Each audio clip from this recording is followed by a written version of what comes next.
Hi friends, welcome to ఆచి recipes and vlogs. ఇది ఈరోజు మార్నింగ్ లేచి బయటికి రాగానే చాలా పెద్ద వర్షం అనేది వస్తుంది. మార్నింగే వర్షం స్టార్ట్ అయిపోయింది. అది కూడా చాలా పెద్దగా వస్తుంది. మొత్తం అంతా కూడా నిండిపోయింది. ఒక 4-5 డేస్ నుంచి వర్షాలే కదా, దానివల్ల మొత్తం అంతా నిండిపోయింది. ఎక్కడ చూసినా కూడా వర్షం వాటరే ఉంది. బయటికి వెళ్ళాలన్నా కూడా, మనం బండి వేసుకు వెళ్ళాలన్నా గోతులు ఉంటాయనే ఒక భయం కూడా వేస్తుంది. అయితే ఈరోజు స్కూల్ బస్సులు కూడా రిటర్న్ వచ్చేసినాయి. పిల్లల్ని మార్నింగే తీసుకెళ్ళినవి. పాపం వాళ్ళు డల్గా వెళ్ళారు స్కూల్స్కి. మళ్ళీ వెంటనే తీసుకొచ్చేసి ఎవరింటి దగ్గర వాళ్ళని అయితే అప్పచెప్పేయటం వల్ల వాళ్ళు చాలా హ్యాపీగా వచ్చేసారు. ఎందుకంటే వర్షాలు ఇంకా పెరిగే అవకాశం ఉంది అని మనం న్యూస్లో కూడా చూస్తున్నాము. ఇక అంతా బయట చూసిన తర్వాత లోపలికి వచ్చి నేను కాఫీ అయితే పెట్టేస్తున్నాను. చాలా కూల్గా ఉంటుంది. డే మొత్తం కూడా అలాగే ఉంటుంది. ఈ వర్షాకాలం వర్షం వచ్చినా మనం ఏమన్నా చిన్నవి వాష్ చేసుకుని ఇంట్లో ఆరేసుకున్నా కూడా అవి ఒక 2 డేస్ కన్నా ఆరిపోయేవి. కానీ ఇప్పుడు ఇది ముసురు పట్టింది కదా, దీనివల్ల డే మొత్తం కూడా కూల్గా ఉండటం వల్ల అస్సలు ఆరటం లేదు. నేను ఫస్ట్ డే వర్షం స్టార్ట్ అయిన రోజు ఉతికినవి ఇప్పటి వరకు ఆరేయలేదు. ఇక వినాయక చవితి కూడా దగ్గరికి వచ్చేసింది. బట్టలు అయితే చాలా ఉన్నాయి. ఇక్కడ నేను ప్యూరిట్ కూడా ఆన్ చేసి నింపేశాను. ఎందుకంటే వర్షాకాలం అన్నప్పుడు ఏ టైంలో కరెంటు పోతుందో అనేది మనకు తెలీదు. ఎక్కడ చెట్లు పడతాయో, ఎక్కడ కరెంటు వైర్లు తెగుతాయో, అలాగే ట్రాన్స్ఫార్మర్లు కూడా పేలుతూ ఉంటాయి అపార్ట్మెంట్స్లో. మనకి వాటర్ ప్రాబ్లం అనేది వస్తుంది. మెయిన్ ఇంపార్టెంట్ వాటర్ కాబట్టి నేను ప్యూరిట్ కూడా సగం అవ్వగానే మళ్ళీ నింపేస్తున్నాను. ఇప్పుడు ఇక్కడ ఎగ్స్ అయితే ఉడకపెట్టేస్తున్నాను, ఎగ్ కర్రీ కోసం. ఇంకా మనకు పర్వాలేదు, వర్షాలు ఉన్నాయి అంతే. కానీ పాపం విజయవాడ అంతా కూడా మునిగిపోయి అక్కడ ప్రజలు కూడా చాలా ఇబ్బంది పడుతున్నారు. మాకు కూడా ఈ చివర అనేది మునిగిపోయింది. ఇందాక మీకు చూపించాను కదా, అక్కడ మార్నింగ్ పోలీసులు వచ్చారు. అయితే ఎందుకు వచ్చారు అనుకున్నాను నేను. కానీ అది అలా మునిగిపోవడం వల్ల పైనుంచి ఆర్డర్స్ వచ్చినాయంట, ఒకసారి అంతా కూడా చెక్ చేయమని. వాళ్ళంతా వచ్చి ఆ వాటర్ ఎక్కడి నుంచి వస్తుంది ఏంటి అనేది కూడా అంతా చెక్ చేసుకుని అయితే వెళ్ళారు. ఇక్కడ నేను ఎగ్ కర్రీ కూడా వండేస్తున్నాను. నార్మల్ ఎగ్ కర్రీ, ఇంకా దీంట్లో ఏమీ వేయట్లేదు. ఇక వినాయక చవితి అయితే ఈరోజు ఆ రోజు తీసేస్తే మధ్యలో 2 డేస్ ఉంది.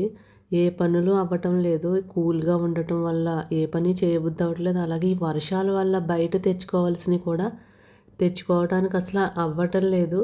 ఈసారి వినాయక చవితి ఎలా చేస్తామనేది కూడా అర్థం అవ్వట్లేదు. అది కాకుండా వినాయక చవితి రోజు కూడా పెద్ద వర్షమే ఉంది అని అనుకుంటున్నారు. తుఫాన్ అయితే ఉందని, మరి ఏం జరుగుతుందో అనేది మనకి తెలియదు. ఇక వినాయక చవితి పనులు అయితే ఒక్కటి కూడా అవ్వలేదు. ఈ రేపు ఎల్లుండ ఏమన్నా ట్రై చేయాలి చిన్నగా పనులు చేసుకోవటానికి.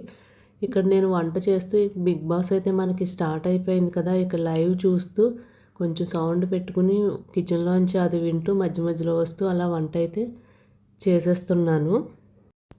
ఈ వర్షాలు పడటం వల్ల అసలు ఏ పని అవ్వట్లేదు. మార్నింగ్ లేవటం, వంట చేసుకోవటం అంతే. ఇక ఏదన్నా చిన్న క్లీనింగ్స్ తప్ప పని అనేది అసలు అవ్వట్లేదు ఈ వర్షాలకి. ఇక్కడ కర్రీ అయిపోయిన తర్వాత నేను రైస్ కూడా పెట్టేశాను రైస్ కుక్కర్లోని. ఇక చారు కూడా పెట్టేస్తున్నాను. అయితే చారు ఎప్పుడు కూడా నేను తాలింపు ఇలా ముందే వేసేస్తాను. ఇంకా ఒకే గిన్నెలో మళ్ళీ తాలింపుకి ఒక గిన్నె అలా పెట్టను. మ్యాక్సిమం ఇలాగే పెట్టేస్తాను ఎప్పటి నుంచో నేను. తాలింపు అంతా వేపేసిన తర్వాత దీంట్లో వాటర్ వేసేసి పసుపు, చింతపండు అన్నీ కూడా వేసేసి మరగపెట్టేస్తాను. చారు పౌడర్ కూడా వేసేస్తాను దీంట్లోనే. ఒకే గిన్నెలో అయిపోతుంది. అయితే చారు నేను ఎప్పుడు కూడా స్టీల్ గిన్నెలోనే పెడతాను. ఇప్పుడు సేవండి వాడద్దు అంటున్నారు. ఇప్పుడనే కాదు, కానీ నేను మ్యారేజ్ అయినప్పటి నుంచి కూడా చారు నాకు సేవండి దాకలో మరగబెట్టడం అస్సలు ఇష్టం ఉండదు. ఎందుకంటే అందులో చింతపండు అన్నీ వేస్తాం కదా, అది అందులో మరుగుతున్నప్పుడు నాకు అదేదోలాగా అనిపిస్తుంది సేవండిలోని. అందుకే నేను ఎప్పుడు కూడా స్టీల్ దాంట్లోనే పెడతాను. ఇదివరకు అయితే స్టీల్ దాక టైప్ ఉండేది, సేవండి దాక మోడల్లో స్టీల్ గిన్నె ఉండేది. దాంట్లో చాలా సంవత్సరాలు పెట్టాను. తర్వాత ఇక అది హోల్ పడిపోయింది. అందులో చారు పెట్టి ఆ పులుపుకి అది కూడా మనకి హోల్ పడిపోద్ది కదా, తుప్పులాగా వచ్చి అది హోల్ పడిపోతే నేను మళ్ళీ స్టీల్ గిన్నెలో పెట్టడం స్టార్ట్ చేశాను చారు. అలాగే టీ కాఫీలు కూడా స్టీల్ వాటిలోనే పెడతాను. నెక్స్ట్ నుంచి ఇక నేను కర్రీస్ కూడా స్టీల్ దాంట్లోనే వండటం స్టార్ట్ చేశాను. మంచిది కాదు అంటున్నారని. చారు పౌడర్ అది చూసారు కదా, నేను రెడీమేడ్ చారు పౌడర్ అనేది వాడేదాన్ని. అది మనకి మసాలా లాగా రెడ్ కలర్లో ఉండేది. ఇది ఏంటంటే అమ్మ తయారు చేసి ఇచ్చింది ఈ చారు పౌడరు.